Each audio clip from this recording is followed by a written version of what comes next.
Gang's all here. What do you think of the new intro, guys? I love that intro, but of everybody there, if you know me, I don't smile that much. I'm the curmudgeon dude. Dude, I always thought you were the happy warrior. Nope, no, I'm a warrior. I ain't happy though. Well, welcome to episode 13, the Due North Political. That means we've been at this a half a year, guys. Oh, nice. Wow. Yeah. Good deal. Anyhow, we start the show with Jobs of Rubio because he's always a busy man, and I like to surprise you guys. First one is we had a problem in Spain with some illegal immigrants, so he's a conquistador. Conquistador. And then we had issues. Supposedly, people were wondering if Trump had started wearing a wig. So Rubio didn't want to make him feel alone. Yep. Have you seen some of the memes with him and like Vance and Hegseth, and they all got big hair, like 80s hair? Yeah, that's pretty funny. And then on the last one, of course, we've got a problem in the WNBA. We've got God. I like the ribbon. Yeah, that's a nice touch. Nice touch. Nice touch. Perfect. So, okay, we're going to jump right into our first segment. We usually call that My 2 Cents. And here we go. Here's my topic for tonight, guys. The war in Iran is now over 5 months old, and we all agree we need to win it. Not so sure we are, but we need to. Lyndon Johnson had a war on poverty. Nancy Reagan had a war on drugs. History proves neither was very successful. Name a domestic problem that we need to declare war on and win, like now. Ryan, you get to go first. I guess my war would be we need to have a war on taxes. Taxes keep going up as a result of out of control spending by our governments, both at the federal and local levels. When looking at the local level, a lot of these spending increases have nothing to do with the core services that a government needs to provide its citizens, but it's rather due to out of control spending on various social issues and projects. Recently, or this last week here in Minnesota, the city of Minneapolis, the Mayor Fry suggested that property taxes are going to have to be raised upwards of 12% next year. And that's on top of cutting 200 city government positions just to meet their budget. Here in Minnesota, I pay 9.85% individual income tax. I pay $750 for my vehicle tab fees. I pay over 8% sales tax in Twin Cities metro area. I pay another 0.5% sales tax or payroll tax for 12 weeks paid time off for all the other workers here in the state. And now Democrats are even talking about raising the sales tax rate another 0.4% to cover affordable housing and homeless preventive initiatives. And for what? Not one of these taxes that I pay contribute to my life or well-being. I could be living in North Dakota, the same as you guys, and my quality of life would not be any less than it is here in Minnesota. But yet I pay all this extra tax, and you guys get to live in North Dakota and pay a lot less tax, which would be great. I'd argue that it'd probably be even better if I lived in North Dakota, just from a way of life, just because I'd be able to keep more money in my own pocket. So I think that's where we need to have the rest of the next war is on taxes. Ryan doesn't sound like the happy warrior that we're used to, does he? No, whenever you talk about taxes, whenever you look at that paycheck, oh, I get it. Mike, which war do you think we need to fight and win domestically? Well, I mean, Ryan's is an excellent one, but I think we need to declare a war on fake news. And, one of my biggest pet peeves is looking at a headline which draws attention to something, and then you click on it only to find out that the reality in the story is obviously not what the headline leads you to believe. Now, if everybody actually took the time and read the entire article and then compared it to other news sources, you would find that each of them varies. And depending on who is writing it, you can get two completely different views of what actually happened. But you can't have two different stories if you are only reporting facts. So let me just give you an example. Now, this could be fun, not quite as fun as Mr. Bookman that Ryan had last time on our last episode. Just go with me on this for a second. But let's just say a guy by the name of Peter Piper went out to the community garden and harvested his row of pickled peppers. So the real news is Peter Piper picked a pack of pickled peppers. However, Careful, Mike. I didn't catch that. Can you one more time? I didn't catch that last piece. the part where I said Peter Piper picked a pack of pickled peppers? Okay, yeah, we got it. We got it. Okay, got it. So now that we got that straight. So now I'm going to compare that to how the media works nowadays. Okay, here's how you're going to see it reported online in the newspapers and such. One source is going to tell you that a raging environmentalist activist robs entire food supply from starving community. But then you look at another source, and it's going to say local philanthropist Peter Piper donates entire food supply to local community. So in this case, you ask, what is the real news? I mean, you're going to have one side believing you have a thief that is taking food right out of the mouths of babies for his own gain, and the other side believe that old Mr. Piper grew food to feed starving children in his community. But which one is accurate? The truth is neither one of them is accurate because they both have their spin. And the real news is that old Petey just grew some food in a garden and picked it. That's it, nothing more. The media needs to stop putting their own spin on everything and just report the facts, because there is only one truth. There can't be more than one truth. People can make up their own minds as to what Pete was using the food for, but just stop with the antics. I know it's probably impossible to fix this, but media spin, in my opinion, is one of the biggest divisive issues in our country, and I would really like to see us declare war on it and stop it. Mike, is that a war that needs to be battled, won locally as well as nationally? Or it has to go top to bottom.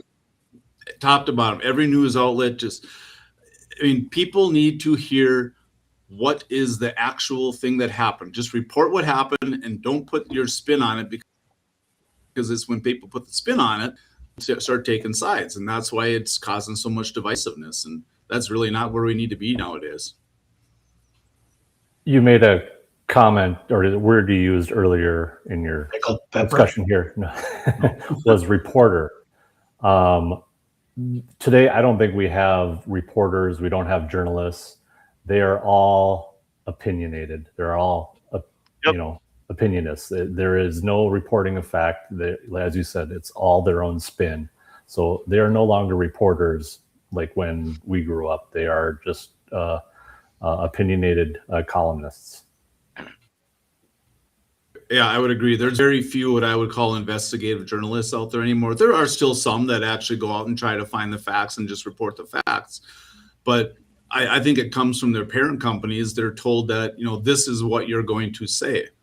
And you don't need to go out and investigate. This is what you're going to say. No matter what you video or what you write, this is what you're going to say. The independent journalist is probably the only journalist that exists anymore, right? The Nick Shirley's, who's the more famous guy? O.W. O'Keefe. O'Keefe, yeah. Guys like that. Yeah, they might be the only guys that are breaking news. I mean, there's people like that around the country, but like you said, if you work for a corporation, you're coming with a preconceived notion. Yeah. you can see video clips where they'll have the news media from all over the country, but it's owned by the same corporation. And like on their nightly news, they're all using the same like 5 words to describe the topic. I've seen that montage, and maybe that's it. The monopoly that has become the news industry. There's definitely a monopoly there, and we used to bust those things up, but now, handful of guys control it. You see it even just take something so minute as the Stephanie Cunningham thing. I think that's her name, right? She comes out and says, "Yes, this person Sophie right here, Cunningham. Sophie." There you go. Oh no, you didn't. But she comes out and says boys shouldn't be in girls sports, and every sports writer, I think, is it 99.8% of sports writers must be liberal? I mean, you have to get with the program or this cannot be allowed. It's just crazy. Yeah, remember when ESPN used to just have Sports Center, and now they have to take a. Yeah, yep. I don't even watch it anymore either. Leon, what war does domestically do we need to win, and now? I'd say the war for our posterity, our kids. So I see it's multi-layered war. The war on the indoctrination mills that are masquerading as public schools. I mean, we spent generations handing our kids over to a system that treats the Bible like radioactive waste while pumping them full of gender fluid, racial grievance, and your parents are the problem. Test scores are cratering right now. Mental health is collapsing all over the place, and the only metric that goes up is the number of bureaucrats and activists with 6-figure salaries. LBJ's poverty on war just grew the welfare state, and this one grows the dependency on the state as a parent. The education, I call it the cartel, is just that. It's like the enemy occupation that it is. We need to defund the dogma, restore parental authority, and make the classroom a place where reading, writing, and arithmetic beat identity theater. And then the next step in that same war is the war on the sexual chaos machine that is targeting our kids. Drag queen story hour, puberty blockers as healthcare, pornography, algorithmically delivered to 12-year-olds. That's not progress in my humble opinion. It's predation with a rainbow sticker. The same cultural elites who lost the war on drugs somehow think that chemical castration and early sexualization will produce healthier adults. That's crazy. And then the last front in that war is the war on fatherlessness and the deliberate dismantling of the nuclear family, like poverty, crime, academic failure, generational government dependency, all track one factor harder than any other. Kids raised without a married mom and dad in the home. That's the thing. The Great Society declared a war on poverty and ended up subsidizing the very behaviors that create it. We need a war that cements stable marriages as the default and single parenthood as the exception, not the celebrated lifestyles. Foreign wars can be won with steel and resolve. These domestic wars require the same clarity. Name the enemy, stop funding the enemy, and refuse to negotiate with the people who profit from the rubble. That's my 2 cents on that. Leon, you mentioned, Leon, you mentioned about the algorithms that are put into online content and such, and the indoctrination of kids. I don't know if you guys saw this, but I just saw it recently where somebody had posted that he basically just said, "Watch this. I want to show you this." And he went to YouTube and he said, "If you're a kid and you started out with a cartoon, and these were just YouTube clips. And so if you just let it play and then just keep clicking next, he said it doesn't matter what you start with, it always ends up with some sort of like pornographic material or I mean, no matter what subject you start with, it always ends up there, and the algorithms just continuously push it towards that. I mean, that was scary. You know, if your kids are all watching YouTube and they start all watching Barney, the next thing you know, they could be, OnlyFans would be the last one after 10 or 12 videos that they watch. So yeah, that's scary. I mean, I agree with that part, Leon. I mean, we got to look at what these online content that is getting out to our kids. It's guys like me. I'm done with the whole thing. We homeschool Eli. Eli's dirty, got scratches and cuts all over him, dirty knees, dirty fingernails. He's outside with the little TM22 shooting prairie dogs right now. I hear him. And that's the way that's the way you raise your kids. Whatever the hell they're doing in public schools is demonstrably not working. Demonstrably. Our kids from a couple generations ago, they built the greatest society ever. And then we got soft. And then we let these people get in our kids' heads. Like Rush used to say, little minds of mush, moldable. And that's what they've done. And we wonder why this thing is falling off the rails. You take a camera and a mic, and you just go to any college and you shove that mic into anyone's face and just ask them something that every kid would know like 2 generations ago. They're clueless. Hey, what continent is Arizona in? Mexico. Georgia? It's crazy. It's crazy. I go back to, remember COVID? And so the kids were going to start doing streaming for school, you know what I mean? And the adult, I'll even go so far as we just had a law in North Dakota where we took away the cell phones in schools, right? Yep.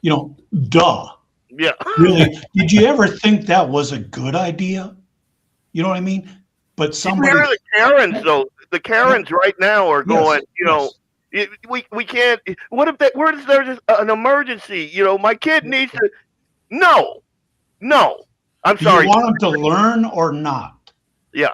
And the same thing with the online streaming. The adult, he didn't want to be inconvenienced because we got to get this COVID shot. Otherwise, it's gonna. So we're gonna. But the kids are gonna be resilient and they're gonna be fine. Yeah, you just tell yourself that so you can sleep at night. But no, they say that not for themselves to sleep at night, but for us to sleep at night. Has nothing to do with the kids. Yep. You're dooming them to failure, but you want to think you're a good parent, so you tell them that.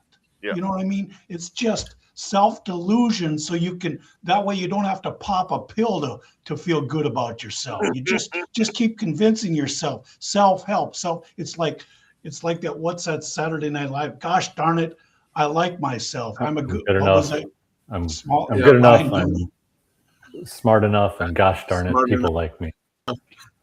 And that's the way it is. But we're adults, and we're the problem. Yep. And they're the sacrifice. You know 100%. What I mean? And it just, they're fine in education. As long as we have more boys traveling sports teams, our kids will continue to learn. Yeah.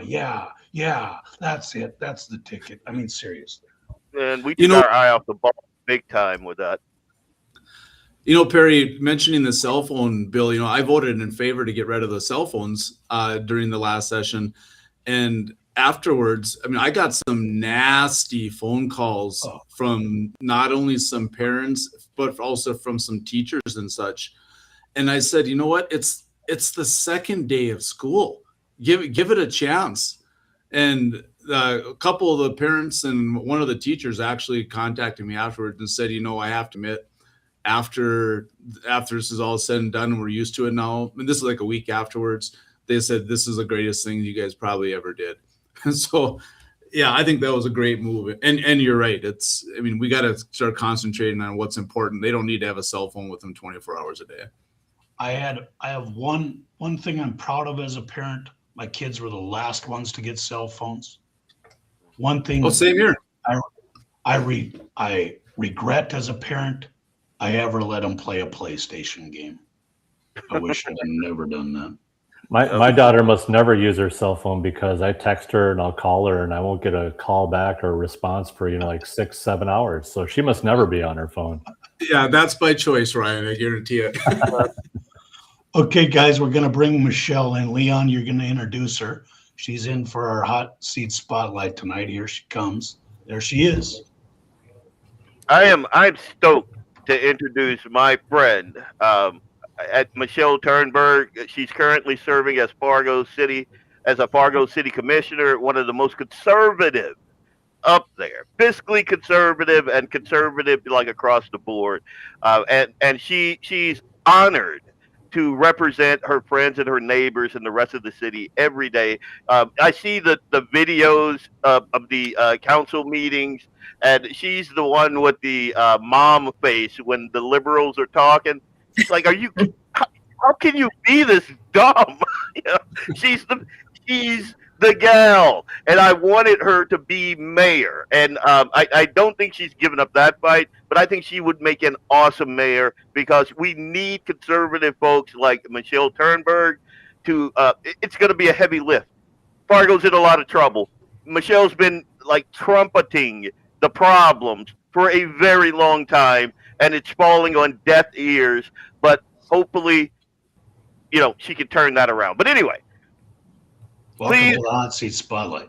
Yeah, welcome to the. I tend to get a little wordsy. I'm sorry. Welcome, Michelle Turnberg, to the hot seat. We're going to test you, Leon, with your questions. Leon. We're going to test your wordiness with your questions, but you're going to have to wait for a couple of us other guys first. We're going to fire some questions at Michelle. Mike, you get to go first. What's your question for Michelle? Sure. Michelle, recently you posted a picture. This was right after the election, a picture of you and Mayor Boschee talking about working together, even though you're on opposite sides of the aisle. I was really happy to see that. I'm a big unity guy. I served in the legislature with Josh for 2 sessions, and I found him to be hardworking, effective, easy to work with, even though we disagreed on many issues. So my question to you is, do you have the same confidence that I did? You can work together and advance good policy for Fargo? I'm curious where this idea of not working together came up. It's been brought up in debates, in the mayoral campaign, and then with your question, I mean, when in history have we not worked together? Even prior to election, and even moving forward now, the one goal is to better Fargo. So I'm curious why people think we wouldn't be working together towards that. There'll be some issues that I will bring up. I'm sick and tired of needles being on the city and enabling drug addicts to continue their usage. And is he going to vote with me on that? You'll have to him on that. But there are things like that where I stand firm. But I also stand firm with this budget needs to be focused on these services and stop the social service spending. We have an endless pot of money. I don't know why people are standing with their hands out like we're some charitable organization.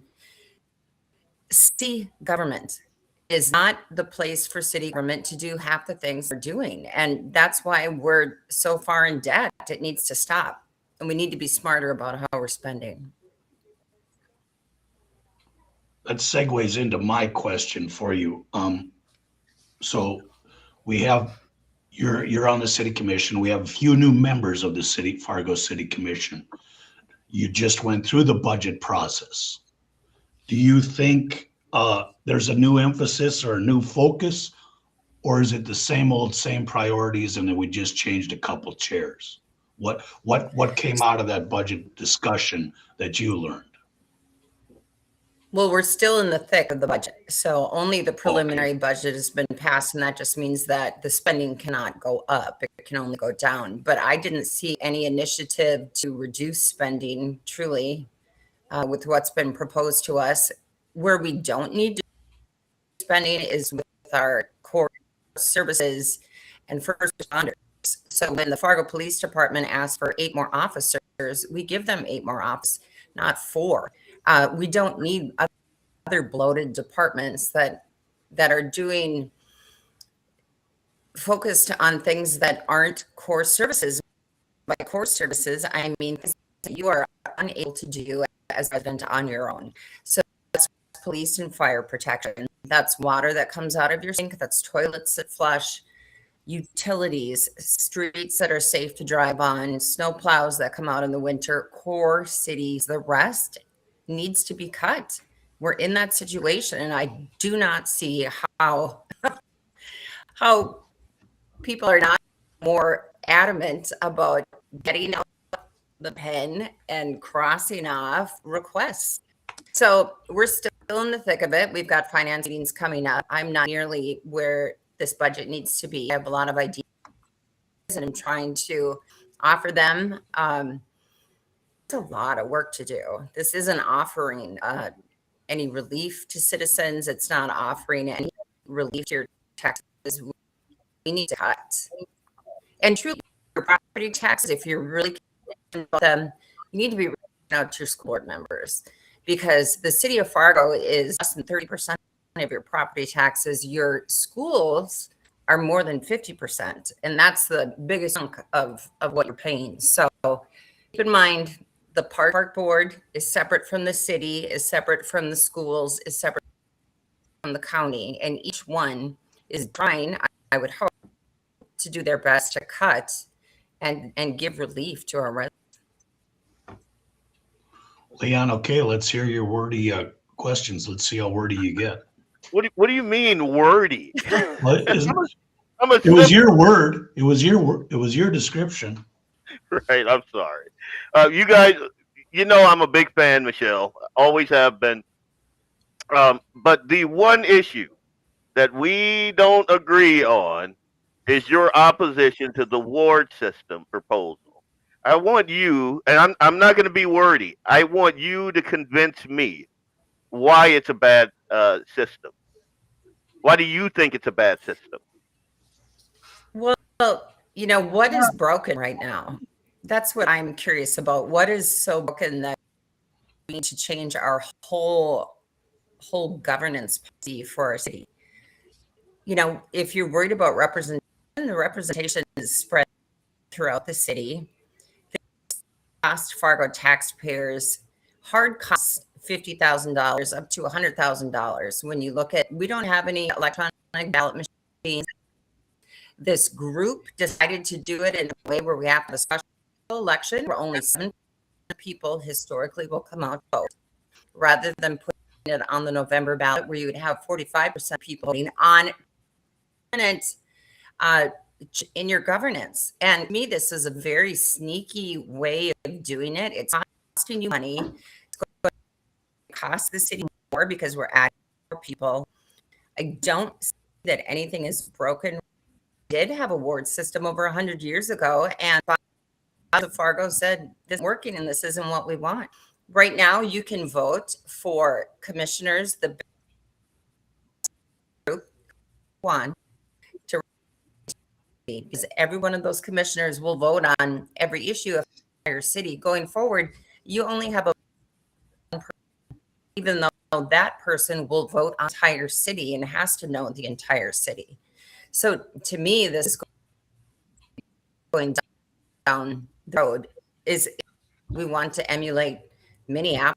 Do we want to be the new Chicago? Is that what we're trying to do? Because that's the feeling I get from the people behind this ballot measure. Oof. Oh my Are you God. convinced? You brought some fire with you there. What do you say? So again, I've had Tony on. You know Tony. Tony liked you. What do you say to the folks that say an at-large at-large elections favor certain areas or higher campaign costs? You know, and that the ward system would improve accountability and representation. I know you mentioned that, but I don't know. Tony was a little convincing. He was kind of convincing. And another thing. So I understand your position. I know that you are just as stubborn as I am. You just look better being stubborn. But if We this agree. 100%. If it passes in October, what's your approach to implementing it or working within that new system? And if it fails, is there any reforms to this current system, the current structure, would you support?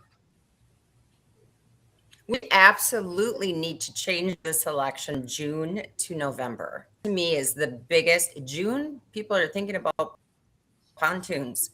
They're not going to the polls. And our recent election shows that it is an embarrassment that the mayor of Fargo was elected by 10,000 people in a city the size of 141,000. That's ridiculous. This needs to be moved to November. That, I think, is first and foremost and is what should be done. And you would have a much better representation of what the citizens of Fargo want, because that's when more people will go to the polls. They're not going in June. And statistically, and people who are so head over heels over data, that is proven. Yep. November, when more people are going to the polls and focused on elections rather than the silly election that we have. That will take some collaboration with our state legislators. So I think that's really important. What is really troubling to me is you don't even know what you're they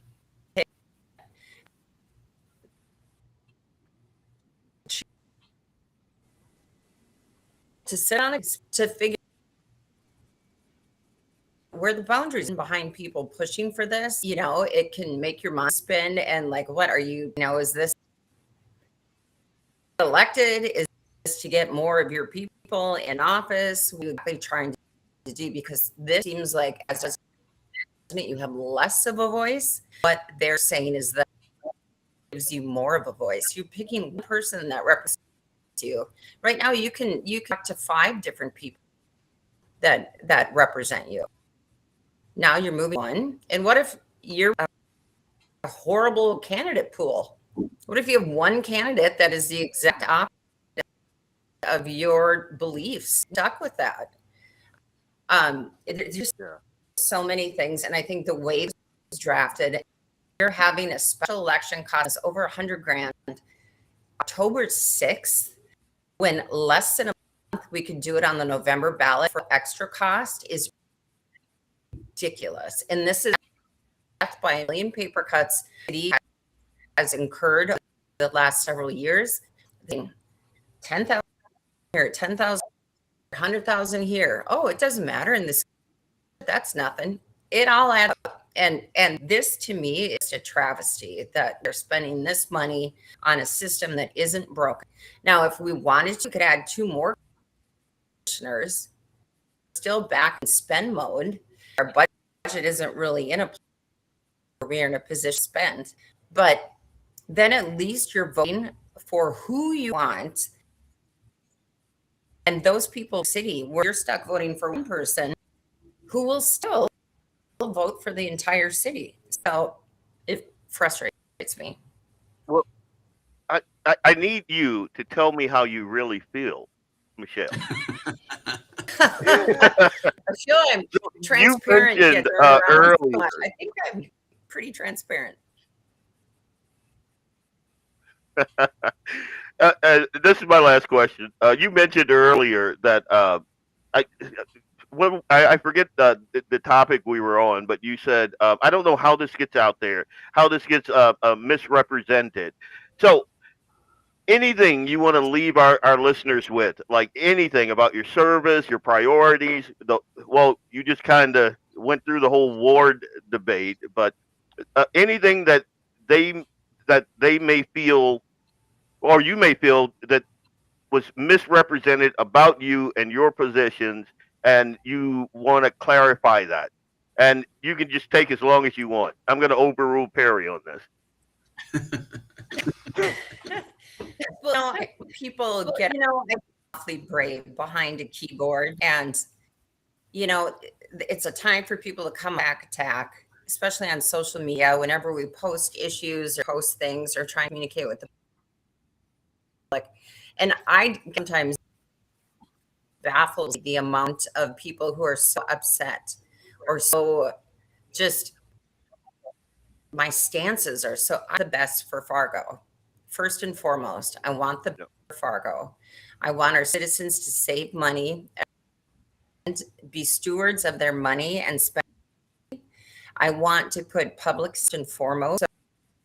So you are not only feeling safe home, in your neighborhood, at work, you feel your children are safe. How to focus on core city services. We have programs and federal programs for things. You do not need to be donating 3 times to programs that, do you want me, your money for the year and I'll decide where, or do you want to decide yourself? To me, that's what we should cut all of them out and focus on matters for the city, for cutting our taxes, for being mindful of spending as that we possibly can, rather than spending for frivolous on social programs and charitable contributions that should be a decision for each person.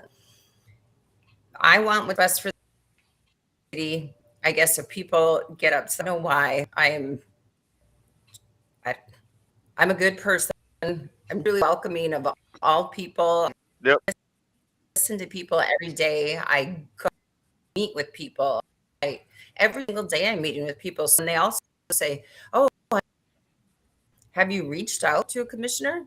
Have you reached out and told one of us what issue? Because we're not mind readers about a problem unless you tell.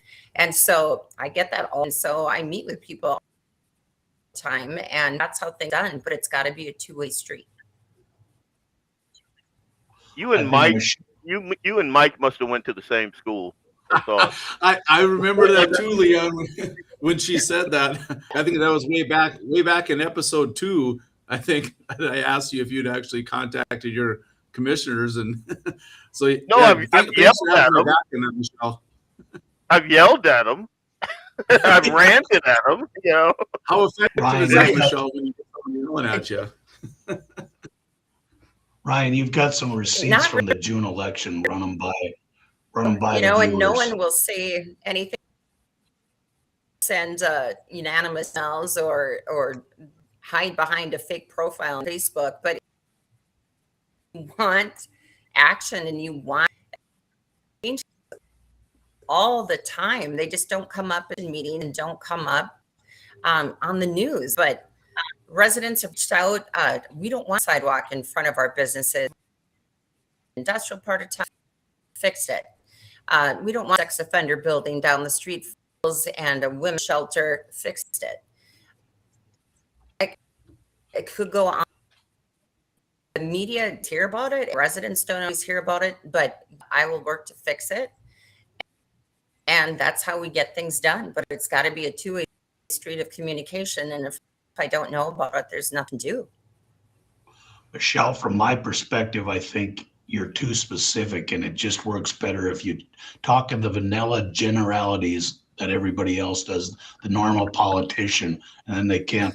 I think that evidently is what sells, and you can't hurt anybody's feelings that way. Ryan, you have one last question for her. Yeah, you alluded to this earlier, Michelle, but or at least part of the question here. They say that the foundation of government begins at the local level, and in the recent Fargo mayoral election, just over 20,000 total votes were cast, which represented about a third of the eligible voters in Fargo. And of those eligible voters, only 16% of them cast a ballot for the winner, Josh Boucher. So compare this to a general election held in November, where the percentage of eligible voters casting ballots can get into the low 60% range. So nearly twice as many voters casting ballots as you see here in a June election. With a discrepancy like this, do you think it's a disservice to the voters and the community as a whole to have the local elections at a time of year when so few votes are cast for these important races, which lay the foundation of our government? 100%. This election should be. And like I said, we'll need to work with our state legislature to get that fixed. But I mean, if you go by the statistics of who signed up to vote, this doesn't even represent, our commission doesn't even represent the city. It represents what, 16% of the city? So we need to move it to November. I think that is much than some change of governance that the group thinks is the be all end all that will the city of Fargo forever. You could have one family controlling a ward into infinity. I mean, be careful what you wish for, because this could be the setup of something that is not very, like I said, do we want to emulate Minneapolis, Chicago? Not me. I think Fargo is working just fine. 100 years ago, we figured out this is a better system. Here's that we're one of the bigger cities has it. It works for us.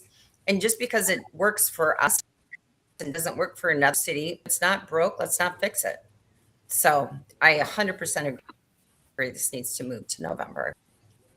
I think you have it right. The cart is ahead of the horse here. You first have to get people to vote and to the booth on election day before you start 100%. redesigning a system where still nobody participates. What's the use of having a new system if nobody participates? One thing has to come before the other. Let's spend some more and throw a handful of peas at the barn and see if they stick. This is dumb. Just spend, and see if if it works. If it doesn't work, then what? Spend some more and go back. This is dumb. Anybody got anything else for her? I just want to say, you see, I am pro Wards, but I'm also pro Michelle, and I have been for a very long time. And some folks just they can't wrap their brains around like this one thing. You know, I see in the comments there, Wards, Russian bot, you know, that whole thing. But the fact of the matter is, please. we can disagree on things. Yeah, I know. We can disagree on things, and we can have a debate. I know take profiles. Yeah, we should do that for sure. But we can have a debate and still be friends. Yep. I'm gonna one of these days I'm gonna invite Michelle out, and we're gonna practice some Second Amendment fun, and we're gonna talk again. Go and shoot. And you know, yeah, we're gonna see if she can change my mind on yours. Need to change your mind. Just, I think, but I love you. We don't. Yeah, I'm only wrong. We'll go like I'm right 99.99% of the time. This could be the 1%, the 0.01% that I am wrong. Like, I'll give you that. But anyway. So you're saying there's a chance. There's a chance Leon's wrong. I know. I think I'm going to call Michelle, Nicole we thank you and for ask her joining what us. We thank you for joining us. Thanks for coming you for into the having Hot Seat me. Spotlight. We'll have you back, okay? Love it. Take care. Thank you so much. I appreciate you inviting time with you. It's always a good discussion.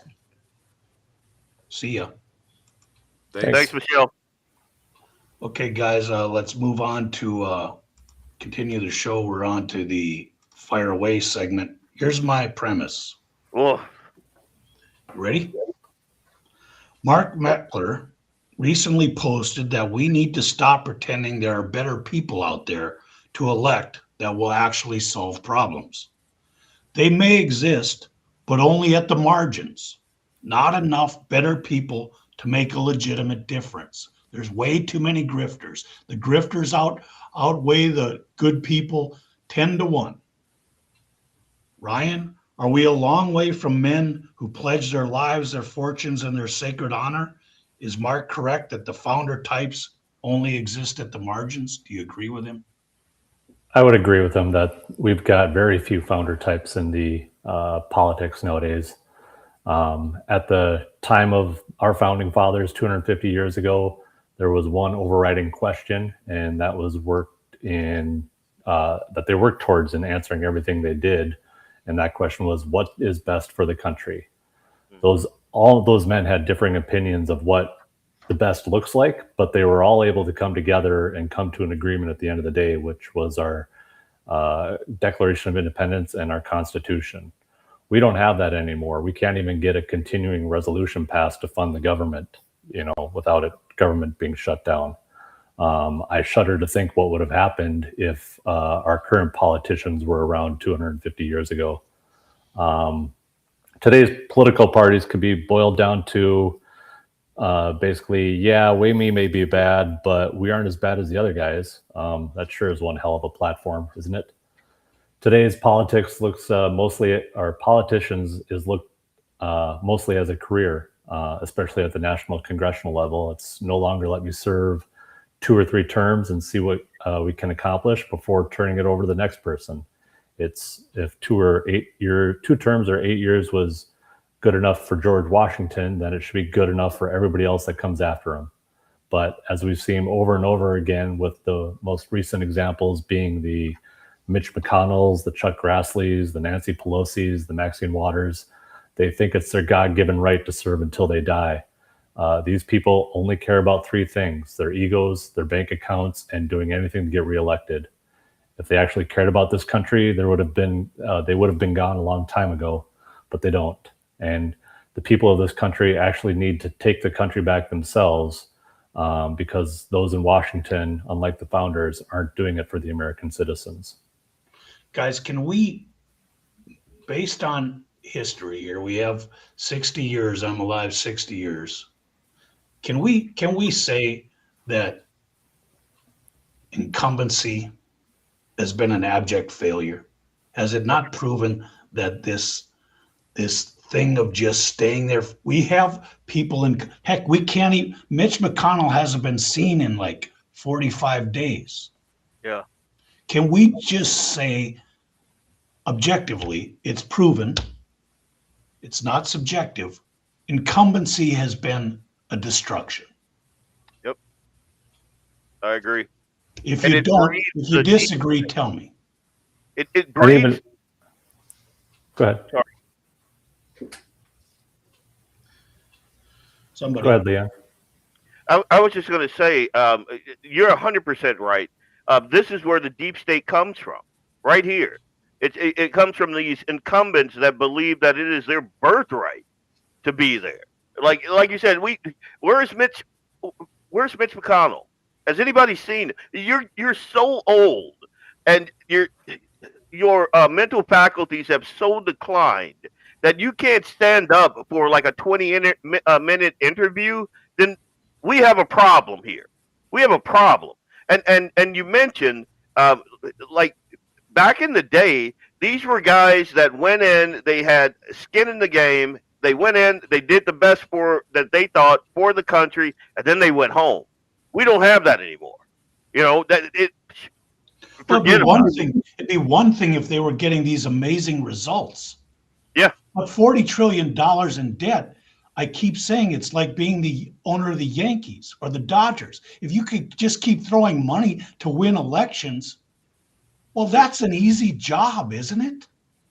Let's go if I get to keep voting for spending to help my constituents so that they vote for me, then we're $100 trillion in debt. What is hard about the job? Yeah.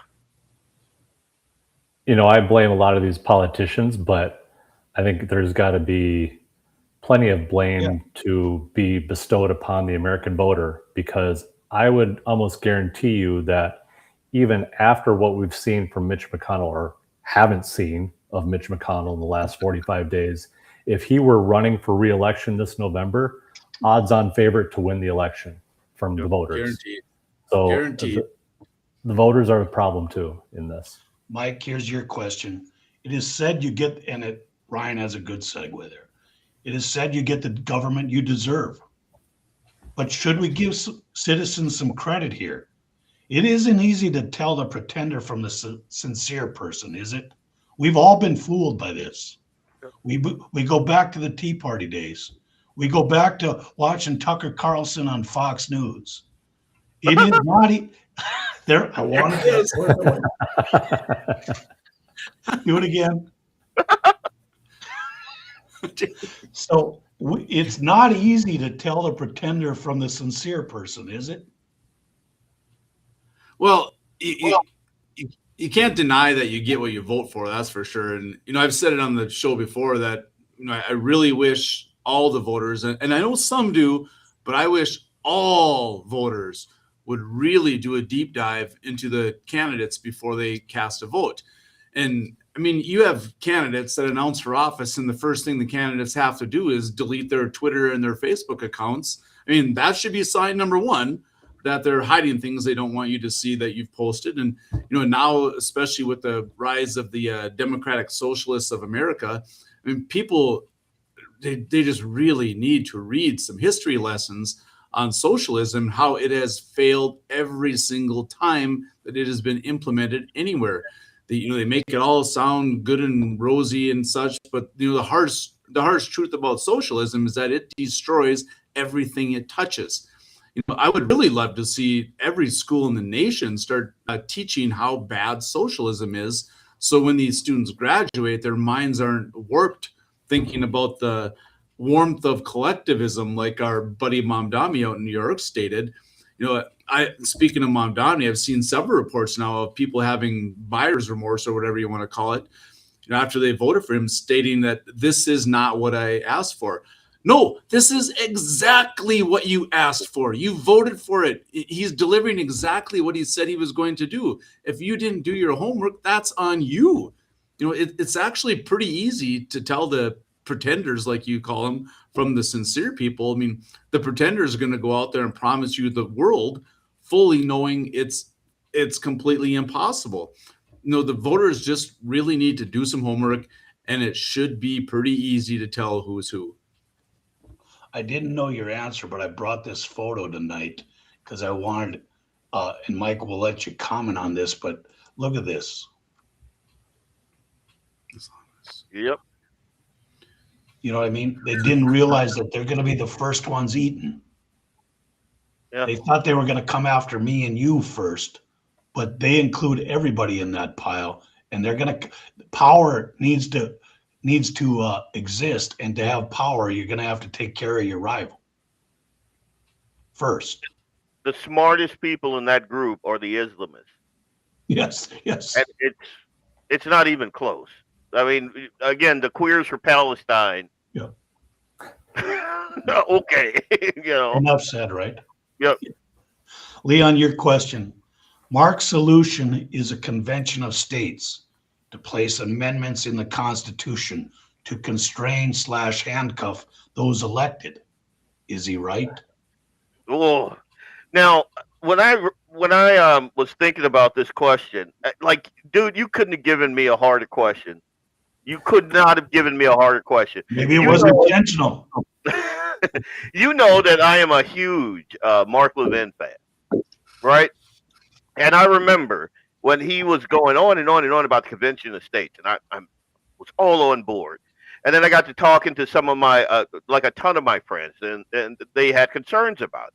And we just argued for hours and hours. And then I kind of came around. There are some scary things when we're not talking about a limited scope constitutional convention in Article 5. I think his core, and it's odd too that Mark and Mark, but there you go. His core diagnosis has substantial force. A convention of the states. It's a coherent structural response grounded in a tool that was given to us.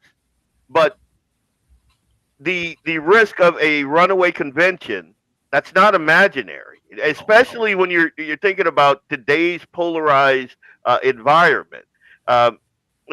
So when was that? July, that the post he posted in July, that captured it perfectly.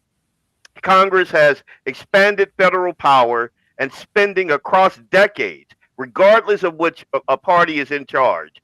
So electing better people produces a temporary or marginal improvement.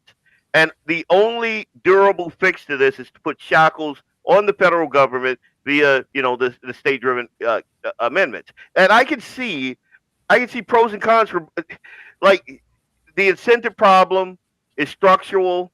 It's not just personnel. We just kind of touched on that. The Article 5 was written for exactly this scenario. I agree with that. Multiple practical and legal constraints do exist. I agree with that. It bypasses a captured Congress, which is what we have, and I agree with that. But the Article 5 is kind of silent on some critical mechanics. The Constitution doesn't specify how delegates are chosen, how the convention votes. One state, one vote versus population weighted. Who sets the rules?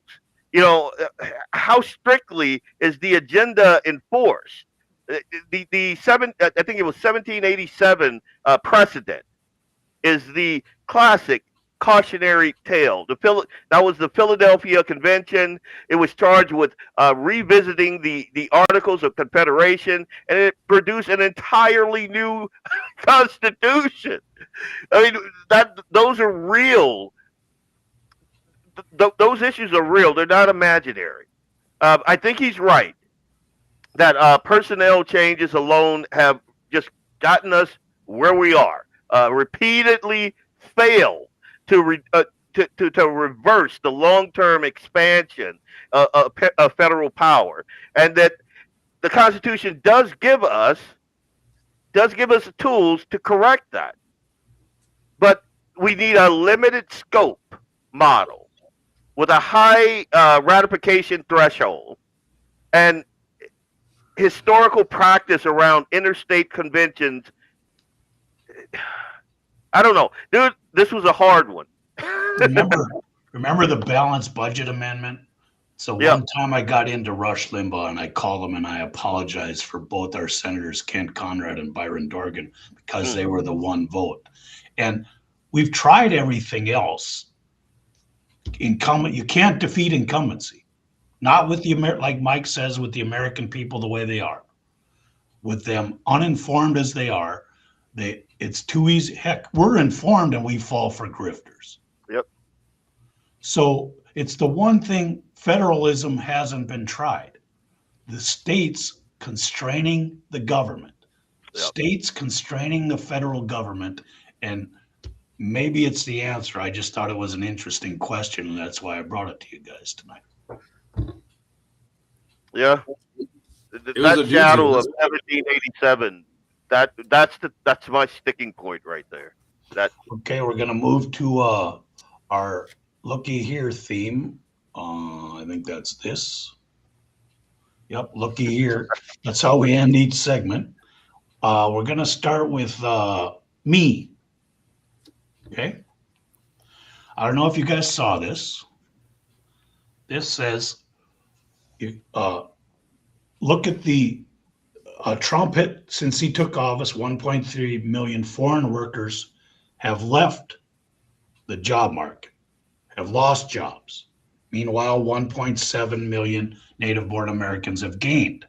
It's all fine and dandy, but I want you to see this. Okay, the red is the foreign-born citizen or illegal. Look since 2020 at that growth. Wow. That's the shocking part of this graph compared to the native-born American. Yeah. Since COVID. Had you seen that? I hadn't seen this, but I remember when Biden was touting all those jobs, and I can't remember who it was. Someone pointed that out, that no, it's not native-born folks that are being employed. It's foreign-born, and it's been a huge problem. I don't think it's been talked about enough. I really don't. And even with these foreign-born people leaving, it's still a big market. Yes, it's just, still look at the gap. Yeah. Huge. Insane. Yeah, and I don't think Let me ask you this. It was going to be a question for a future show, but I'll bring it to you now. Trump's popularity right now is not that high. If he had deported all the illegals he said he was gonna, all the screaming in Minneapolis and all around the country, if he'd had done that, would his ratings be higher or lower or the same as they are today? That's a loaded question. Dude, Think about it. he could, but it look ugly. Yeah, it could be higher though, right? Oh, 100%. But again, just look at what happened when ICE is trying to go in there and get the dangerous people. Look at my God, they were talking, he's a dictator. He's like, Rob Port and Dustin and all these people are like, oh my God, the optics. This is why we voted for this guy. I want him to go harder. But if he did, the media would do what the media does. The world would condemn him. I do, like people say, we don't want him taking moms and dads and that are working and yada yada. I do. I think that an American should have that job. I saw some big contractor out down south. They busted that place and took like the CEO, the HR manager, and a ton of people out of there because they're hiring illegals. That's what they're doing. And until we wrap our brains around that and we are able to see through the bad optics and get and do what needs to be done, we're going to have this problem. I've talked about it on my show. It affects my industry. I'm a network engineer, and people call me more now to fix the screw ups of these foreign people that they've hired. It blows my mind. No, I want the contract. I want the original contract to build out the network. I don't want to come in here and try to troubleshoot what you screwed up because you hired these illegals. I think you should go to jail for doing that. I think Trump should just go B's to the W's. I don't want, and go in there and do the thing that we hired him to do. But I understand why he's not. I understand it. Yeah, I just wonder if he'd be at the same place anyhow. So, but he'd actually have results. Mike, we're gonna go to your lookie here. All right. Well, here's a headline that you really can't make up here. Set the stage here for you. So, as part of London Climate Action Week, experts world were supposed to gather at the London School of Economics for an event called Extreme Heat, Improving Governance and Strengthening Action Around the World. And what was the topic? The topic was how cities can better prepare for and adapt to extreme heat. Unfortunately, they ran into one small problem. It got too hot. So the Extreme Heat Conference was officially canceled because of extreme heat. And apparently the building didn't have air conditioning, or as the organizers put it, it didn't have any cooling mechanisms in place. Temperatures were expected to reach 37 degrees Celsius, which is approximately 99 degrees Fahrenheit here. Organizers said that they couldn't risk the health and well-being of attendees. So just to recap, the people who were going to meet to figure out how cities can adapt to extreme heat discovered that the building they picked couldn't adapt to extreme heat. And honestly, I really think they solved the problem. Step one, air conditioning. Guess they're going to meet in Greenland from now on, or Iceland or something like that. Right. Well, after we take over Greenland, we got a perfect spot for that. Just picture the guy sitting there and he has a multi-million-dollar idea. AC. Oh my God. Mind blown. We're going to bring it everywhere. Yeah. Yep. Ryan, your looky here. Jesus.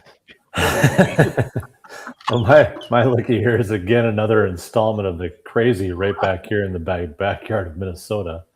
I don't know if you all remember when Kamala stated that she was for taxpayer-funded sex change operations for illegal immigrants in prison, but everybody, including the left-leaning media, tried to give her cover by saying, well, the government's required to provide medically necessary care for incarcerated individuals. So, well, here's a man that beat someone to death with a hammer and is serving a prison term for murder.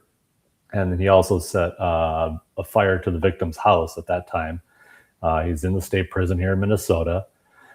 He came out and identified as a woman. So, Tim Walz' administration was like, well, sure, we need to support you. You can be placed in with the other women in prison, not, ignoring the other women's feelings of like that they don't feel safe. Well, this guy deserves to be there because, he might get his feelings hurt. And that's, he's not the only one that's done this and gone into said he's a woman to go into the women's prison here in Minnesota. But this guy went even as so far to say to request a sex change operation. I guess he had bottom surgery so that the state was required to provide it to him, but who knows, maybe Tim Walz was front and center watching the operation. But I don't know who paid for it. Guess who paid for it? Yes, the taxpayer. I get medically necessary care, like if you have cancer or an appendicitis or something of that nature, but how in the heck is a sex change operation medically necessary care? These people are insane. That's the question right there. How is that medically necessary? He's lived 150 years as a dude, a violent dude at that. And now, he has to cut his tallywhacker off because it's medically what is going on? You know what? This is what I'm going to do. I'm going to go out, cut down some flock cameras, and when they arrest me, and they will, I'm just going to say, I identify as a woman. Think of all the date nights I got covered. I mean, that is crazy to me. You'll be busy. Yeah.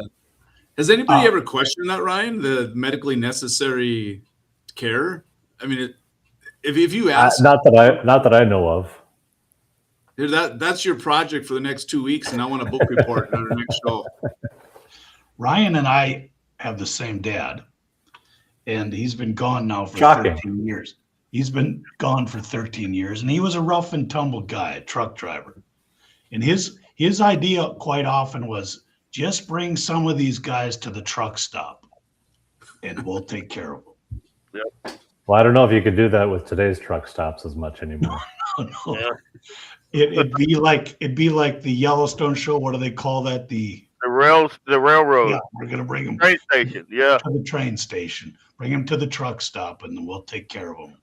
And, my dad wouldn't have much time for that guy. Leon, you're next. In the same vein, you got these two fine gentlemen here, Royce White and Inez. I think his last name is like Liberty or Freedom or something like that. Freedom.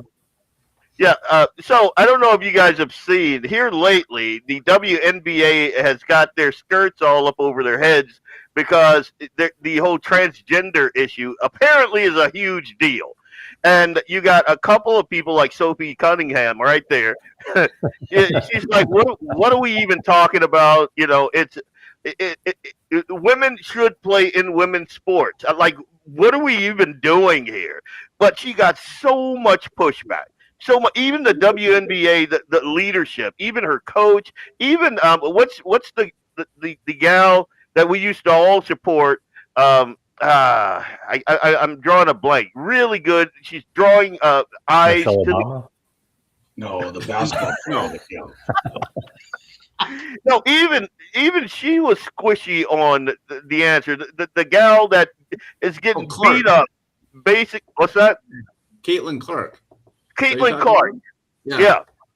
Even she is squishy on it. Now she's getting beat up by, the folks that cannot be named negatively namely lesbian black women. Every single day she's getting just pummeled by these mannish looking freaks.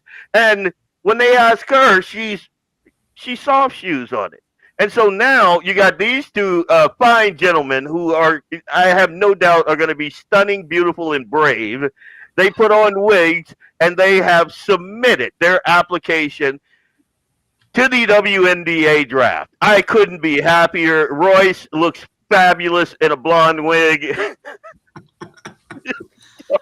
I should have submitted pictures of them because they have pictures they did like press conference, and Royce is going all in, dude. He's all in. Don't misgender me. I do this. My pronouns are pay me, and like the whole thing. He's all in, 100%. We're living in a bizarro world right now. The WNBA then is now calling a league meeting, so that they can define what a woman is, because they're in trouble here. And I got a hunch, guys. I'm going to run this by you. I think they see they're in a bind because I think there's already dudes playing in the league that are pretend women. I got it. And they're worried that they're going to be found out, that this is going to expose it. So I think that's why they're struggling. They've got league meetings coming up to figure this out. These guys have basically called them in poker parlance. And I think we've got a couple dudes that are playing in the league that are going to be found out, and the jig is up, so to speak. Yeah, that dude that went over to Russia. You remember? Yep. I every time I see that chick, I'm like, there's no way. There's no way that's a chick. This is going to be very interesting. Yeah. How this falls out. They'll be the first Democrats to define a woman. If they do come up with a definition for what is a woman, can someone just put a note out to Matt Walsh that we finally answered his question? He doesn't need to do a sequel. Nope, doesn't need a sequel. We got it. We found it out, Matt. Okay, guys, thanks. That's it for episode 13. It was a good one. We thank Michelle for coming on. You better tell us who's on next time. Yep, sorry, before you get off too further. So episode 14 we're going to be on, and that's going to be August 25th. We're going to have on State Representative Kathy Freilich. She's from District 15. We're going to talk a little bit about her redistricting battle that's going on up there. And then also, we got us legislators have special session coming up September 2nd. So this will be right before that. So we're going to talk a little bit about Creighton and funding for the Veterans Museum, Kratom, whatever it's called. Talk about funding for the Veterans Museum and whatever else we come up with between now and then. So, we're going to see what's on the table and what legislators will be talking about and get everyone's opinions. I'll be in Bismarck tomorrow. I've kind of taken on this whole Kratom thing. I don't know if as a matter of fact, I should CC you in on some of the emails talking about this thing. Me and you need to talk, Mike. Yeah, no, certainly reach out. I'll add it to the other 177 emails I've got on Kratom in the last 2 weeks. So, but yeah, give me a call. We'll talk about it. Now that I have your right phone number. Okay, guys, we'll see you in 2 weeks. Thanks for watching, thanks, everyone.